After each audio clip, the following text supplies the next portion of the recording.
What's going on, guys? Today we got a jams-packed podcast with a truly remarkable guest, Siddhartha. What's up, guys?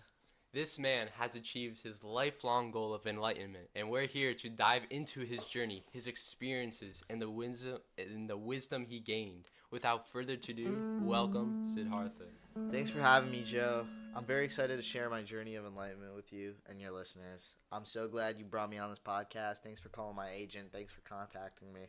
I've been meaning to spread my words. Yeah, any day. All right, let's dive right into it, Siddhartha. What led you to strive for enlightenment? Most people wouldn't leave behind the life they had, of full of comfort and security, to chase something so abstract. Well, Joe, let me tell you, it was not a decision that I made very lightly. Growing up in such a privileged society surrounded by all the love and care by the people around me, it always struck me here and there, what were the deeper truths of life? That's a whole discussion for tomorrow. But the rituals and teachings I learned as a Brahmin always felt very incomplete, very difficult to render in my brain.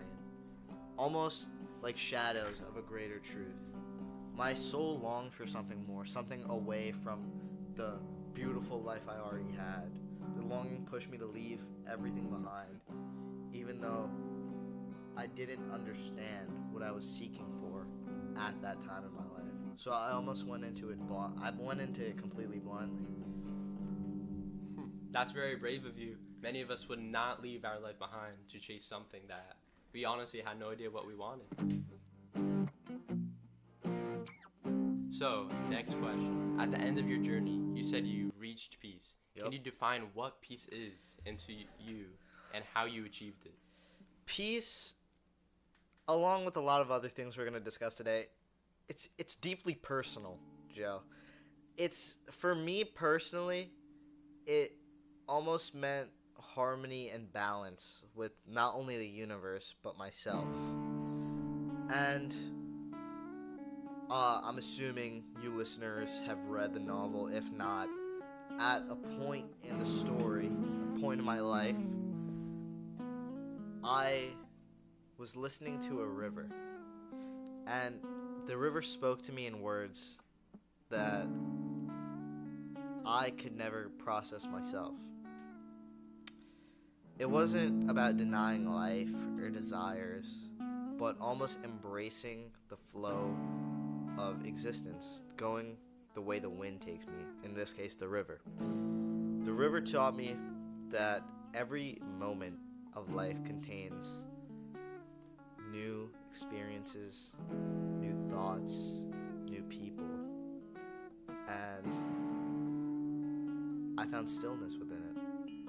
And that river allowed me to reach my state of peace, my eternal song. That's very interesting. And for those of you who do not know what the book is, it is $9.99 on Amazon if you want to go get that real quick. Discount code Siddhartha10 at checkout. So you had everything: a loving family, friendships, and a peaceful life. Many people spend their entire lives chasing what you had. Why did you give it up? Well, listen, I'll tell you this right now, Joe. That life was beautiful, but for me, it just wasn't enough. And those of you in the audience, I don't want you to get all unsettled by me saying it wasn't enough. All right, I was so grateful to have that life, but my inner drive for seeking peace within myself was just eating at me. I realized it wasn't the outward comfort or relationships that could fill the emptiness I felt. And that's what I was doing at the time, trying to, almost sustain an unnatural satisfaction. But it wasn't about rejecting what I had, but about understanding that true fulfillment had to come from within. To gain everything, a wise man once told me, to gain everything, sometimes you must lose everything first. And that's the sacrifice I had to make. Wow. That's deep. That's very brave. Again, many of us would really not do something like that. But you really you were very dedicated to the life that you wanted to have. So, in this novel that's on $9.99 on Amazon with discount code Siddhartha10, in the novel, your son, Got it. in the novel, your son left you, but earlier in life, you left your own father. Do you think that this is a generational trend? Do you see it as karma for your own actions in the past? Listen, that's a bizarre question. And I'm not saying it's a bizarre question from you, but it's a question that I ask myself every day. When my son left, it hurt me deeply, but it also helped me truly understand the cycle of life and suffering more clearly.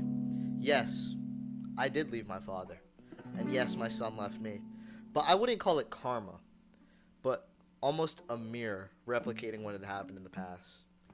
Each generation learns through, rebellion, loss, suffering, pain. And I don't think it's a punishment, but a process of understanding.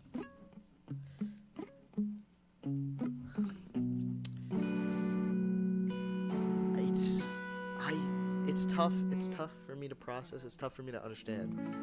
But I think of it as an opportunity of growth for both the parent and the child.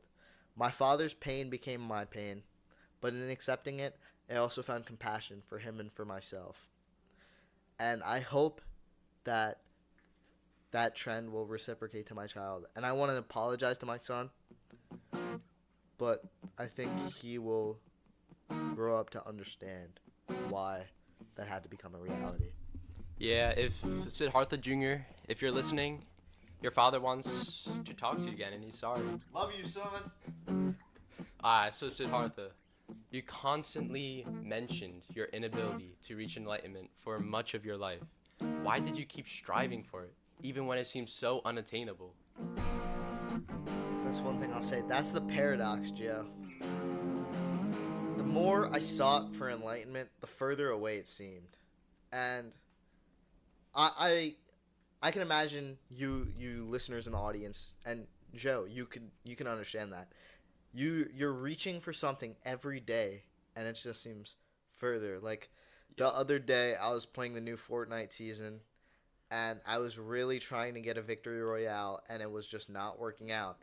But it's the best of us. It's something that you got to persevere through, and I kept striving for enlightenment, for that Nirvana.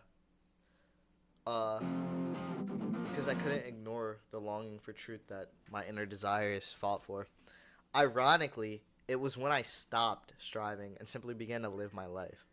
I began to listen, to observe, and to be that enlightenment that found me. And I came to realize that it wasn't the person that I found. It wasn't Buddha that I met.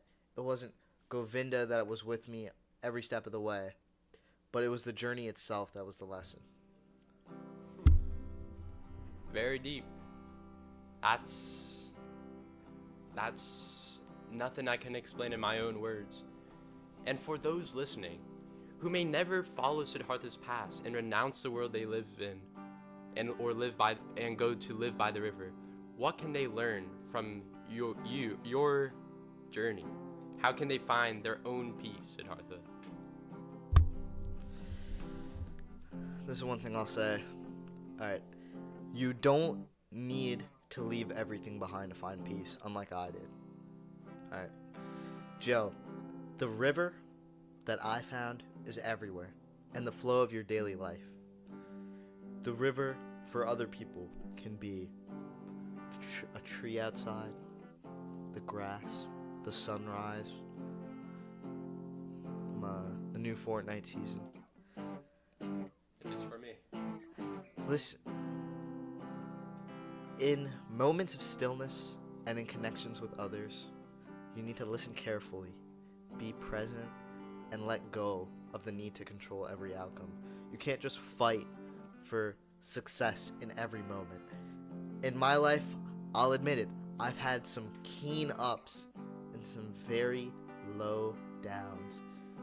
It's a tough world we live in, okay?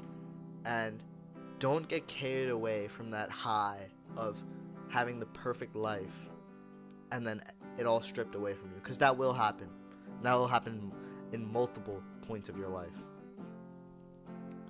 But I want you guys to listen carefully, be present, and just enjoy your lives. Peace comes from when you accept the flow of life and embrace your place within it. You know, that's very true, audience. You gotta really take in Siddhartha's words, because this is the real stuff right here. And Siddartha, that's just coming from me. That's very powerful. That's some powerful stuff. Thank you so much for sharing your story and your wisdom with us today. Any final words for the listeners? Only this. A wise man once told me this, and a wise man before him told him that. Every path is unique, and every journey matters. Trust your path, listen to the river, and you'll find what you're seeking. Thank you, Joe. This has been an absolutely just astonishing video. We've learned all so much today, and I'm afraid that's going to be it for today. A huge thanks to Siddhartha for joining us, and to make sure to buy his book on Amazon for $9.99 with the code of Siddhartha10. Don't forget to like, subscribe, and share this podcast. And we have a few shout-outs this video. Shout out to Mr. Stracco. Shout out to LeBron James. Until next time, keep striving and stay in the flow. See you later, squad.